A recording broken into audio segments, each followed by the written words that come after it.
যে কোনো ভিডিওতে আপনি আপনার ফেস চেঞ্জ করে অন্য কারো ফেস অ্যাড করতে পারবেন এই অ্যামেজিং এআই টুলটি ইউজ করে। ঠিক এভাবে 5টি ইলিগাল ওয়েবসাইট যেগুলো ব্যান হওয়ার আগে আপনার ইউজ করে নেওয়া উচিত। তো চলুন কিভাবে করতে হবে দেখিয়ে দিচ্ছি, বাট একটি রিকোয়েস্ট থাকবে, এই এআই টুলটি কেউ বাজে কাজে ইউজ করবেন না। পারলে এসব অ্যামেজিং এআই টুল আপনার ক্রিয়েটিভিটিকে কাজে লাগিয়ে প্রোডাক্টিভ কোনো কাজে ইউজ করুন।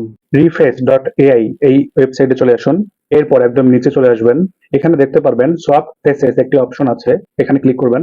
গাইস এখানে দেখতে পাচ্ছেন আপলোড কন্টেন্ট একটি অপশন এসেছে, এখানে ক্লিক করে আপনি যে ভিডিওটির ফেস চেঞ্জ করতে যাচ্ছেন সেটি এখানে আপলোড করে দিবেন। দেখতে পাচ্ছেন গাইস ভিডিওটি এখানে আপলোড হয়েছে। দেখতে পাচ্ছেন গাইস এখানে অ্যাড ফেস একটি অপশন এসেছে, এখানে ক্লিক করে আপনি যে ফেসটি আপনার ভিডিওতে অ্যাড করতে চাচ্ছেন সেটি এখানে আপলোড করে দিবেন। দেখতে পাচ্ছেন গাইস এখানে ফটোটি আপলোড হয়েছে। এরপর এখান থেকে আপনি যে ফটোটি আপলোড করেছেন সেটি সিলেক্ট করবেন। এরপর নিচে থেকে সোয়াপ ফেসেস যে অপশনটি আছে এখানে ক্লিক করবেন। দেখতে পাচ্ছেন গাইস প্রসেসিং হচ্ছে, উইদিন ফিউ সেকেন্ড এই এআই টুলটি আপনার ফেসকে আপনার সিলেক্ট করে দেওয়া ফেসে কনভার্ট করবে। দেখতে পাচ্ছেন গাইস আমার ভিডিওর ফেসটি চেঞ্জ হয়ে গিয়েছে। এখান থেকে আপনারা সিম্পলি ভিডিওটি ডাউনলোডও করতে পারবেন। সো গাইস ভিডিওটি ভালো লেগে থাকলে শেয়ার করবেন প্লিজ। Thank you.